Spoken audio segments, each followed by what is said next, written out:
right? So in string we are going to start indexing from 0, right?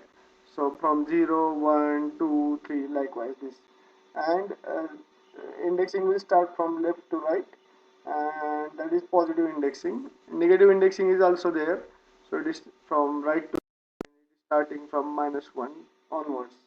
Okay, so I have written here s is equal to hello, and if I want to grab only h, so indexing will start from 0, so I will say s of 0, so I am getting h.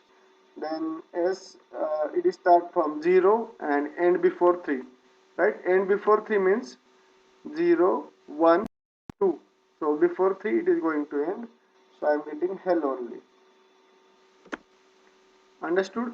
And after that it is started from 2 and end before 4, so only 0, 1, 2, so from here it is going to start 2, 3, right? For 4 it is not going to, before 4 it is, so we are getting double L over here. Okay, now negative indexing. So negative indexing will start from -1, right? -1, and after that -2.